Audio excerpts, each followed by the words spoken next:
ಕಳಕಳಿ ಯೂಟ್ಯೂಬ್ ವತಿಯಿಂದ ಡಾಕ್ಟರ್ ರಾಜನಾಯಕ್ ಬೆಂಗಳೂರು ಇವತ್ತು ಮೂಡ ವಿವಾದ ಎರಡು ಮಾಹಿತಿಯನ್ನು ಕೊಡ್ತಾ ಇದ್ದೀನಿ. ಒಂದು ವಿವಾದ ಅಂತ ಹೇಳಿದರೆ ಇಲ್ಲಿ ಎರಡು ಸಂವಿಧಾನ ಹುದ್ದೆಗಳ ನಡುವೆ ಒಂದು ರಾಜ್ಯಪಾಲರ ರೂಪದಲ್ಲಿರ್ತಕ್ಕಂಥ ನಾಮಿನೇಟೆಡ್ ಕೇಂದ್ರ ಸರ್ಕಾರದಿಂದ ಅಥವಾ ಒಕ್ಕೂಟ ಸರ್ಕಾರದಿಂದ ನಾಮನಿರ್ದೇಶನ ಆಗಿರ್ತಕ್ಕಂಥ ಸಂವಿಧಾನಿಕ ಹುದ್ದೆ, ಇನ್ನೊಂದು ಎಲೆಕ್ಟೆಡ್ ಏನು ಚುನಾಯಿತ ಸಂವಿಧಾನಿಕ ಹುದ್ದೆ ಮುಖ್ಯಮಂತ್ರಿಗಳ ಹುದ್ದೆ. ಈ ಎರಡರ ಮಧ್ಯೆ ಒಂದು ತಿಂಗಳಿಂದ ಸಂಘರ್ಷ ನಡೀತಾ ಇದೆ.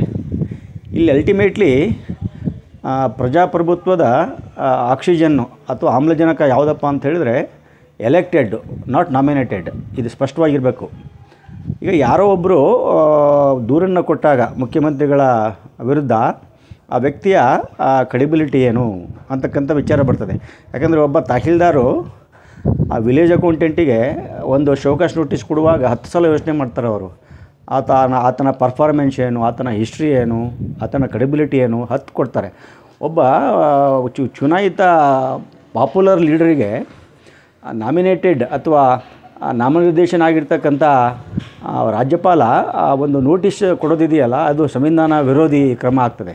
ಅವರೇನಿದ್ರೂ ಕೂಡ ಮುಖ್ಯ ಕಾರ್ಯದರ್ಶಿಗಳಿಂದ ಮಾಹಿತಿ ಪಡ್ಕೋಬೋದು. ಅವರಿಗೆ ಏನಾರ ಡೌಟ್ ಬಂದರೆ ಪುನಃ ಕ್ಲಾರಿಫಿಕೇಷನ್ ಕೊಡ್ಬೋದು, ಪುನಃ ಬೇರೆ ಬೇರೆ ಥರದ ಮೆಥಡನ್ನು ಉಪಯೋಗ ಮಾಡ್ಬೋದು. ನೋಡಿ, ಸುಮ್ಮನೆ ಆ ವ್ಯಕ್ತಿ ಕೊಟ್ಟಿರ್ತಕ್ಕಂಥ ಅರ್ಜಿಯನ್ನು ಇಟ್ಕೊಂಡು ಅನ್ನೆಸೆಸರ್ಲಿ ರಾಜ್ಯಪಾಲರು ಕರ್ನಾಟಕದಲ್ಲಿ ಒಂದು ಟೆನ್ಷನನ್ನು, ಒಂದು ಉದ್ವೇಗವನ್ನು ಕ್ರಿಯೇಟ್ ಮಾಡಿದ್ದಾರೆ. ಯಾಕಂದರೆ ರಾಜ್ಯಪಾಲರ ಹುದ್ದೆ ಇದೆಯಲ್ಲ, it is a symbol of peace and tranquility. Law and ಆರ್ಡ್ರಿಗೆ ಅವರು ಪ್ರಾಬ್ಲಮ್ ಆಗಬಾರ್ದು. ಅವರು ಪ್ರಾಬ್ಲಮ್ ಆಗಿದ್ದಾರೆ ನನ್ನ ಪ್ರಕಾರ. ಯಾಕಂದರೆ ಸುಮಾರು ಒಂದು ತಿಂಗಳಿಂದ ಅನೇಕ ಜನರಿಗೆ ಒಂಥರ ಅನ್ರೆಸ್ಟು, ಒಂಥರ ಪೀಸ್ಫುಲ್ಲೇ ಹಾಳಾಗಿದೆ.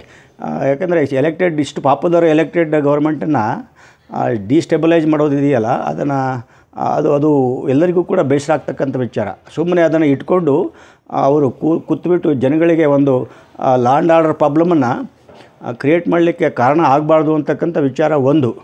ಆಮೇಲೆ ಇದೇನು ಮುಖ್ಯಮಂತ್ರಿಗಳ ವಿರುದ್ಧ ಏನು ಒಬ್ಬ ವ್ಯಕ್ತಿ ಇದನ್ನು ಕೊಟ್ಟಿದ್ದಾರೆ, ಅದಕ್ಕಿಂತಲೂ ಹಳೆ ಕೇಸ್ಗಳಿದ್ದಾವೆ. ಇದು ಆರ್ ಅಶೋಕ್ ಅಂತ ಇದ್ದಾರೆ, ಈಗಿನ ವಿರೋಧ ಪಕ್ಷ ನಾಯಕರು. ಆಮೇಲೆ ಮುರುಗೇಶ್ ನಿರಾಣಿ ಅಂತ ಇದ್ದರು, ಹಿಂದಿನ ಕೈಗಾರಿಕೆ ಮಂತ್ರಿಗಳು. ಜೊಲ್ಲೆ ಅಂತ ಇದ್ದರು, ಹಿಂದಿನ ಮಹಿಳಾ ಮತ್ತು ಮಕ್ಕಳ ಕಲ್ಯಾಣ ಇಲಾಖೆ. ಹೀಗೆ ಸುಮಾರು ಕೇಸುಗಳಲ್ಲಿ ಕುಮಾರಸ್ವಾಮಿ ಅವರ ಮೇಲೆ ಇದೆ, ಮಾಜಿ ಮುಖ್ಯಮಂತ್ರಿಗಳು.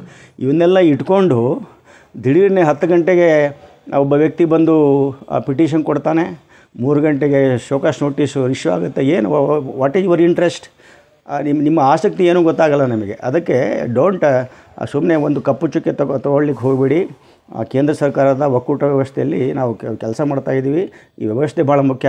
ವ್ಯಕ್ತಿಗಳು ಬರ್ತಾರೆ ಹೋಗ್ತಾರೆ, ವ್ಯವಸ್ಥೆ ಭದ್ರವಾಗಿರಬೇಕಾಗ್ತದೆ. ಅದಕ್ಕೋಸ್ಕರ ನೀವು ಯಾವುದೇ ಕಾರಣಕ್ಕೂ ಕೂಡ ಈ ಕಾನೂನು ಬಾಹಿರವಾಗಿರ್ತಕ್ಕಂಥ ಮತ್ತು ಸಂವಿಧಾನ ಬಾಹಿರವಾಗಿರ್ತಕ್ಕಂಥ ಯಾವುದೇ ಕ್ರಮವನ್ನು ತೆಗೆದುಕೊಂಡ್ರೆ ಕನ್ನಡಿಗರು ಸಹಿಸಲ್ಲ ಅಂತಕ್ಕಂಥ ವಿಚಾರವನ್ನು ಹೇಳ್ತಾ, ದಯವಿಟ್ಟು ಇದರ ಬಗ್ಗೆ ಬೇಗ ಕ್ರಮ ತೆಗೆದುಕೊಳ್ಳಿ. ದಯವಿಟ್ಟು ಈ ಚಾನಲಿಗೆ ಲೈಕ್ ಮಾಡಿ, ಶೇರ್ ಮಾಡಿ. ಪುನಃ ಮುಂದಿನ ವಾರ ಹೊಸ ಸಂಚಿಕೆಯೊಂದಿಗೆ ಬರ್ತಾಯಿದ್ದೀನಿ.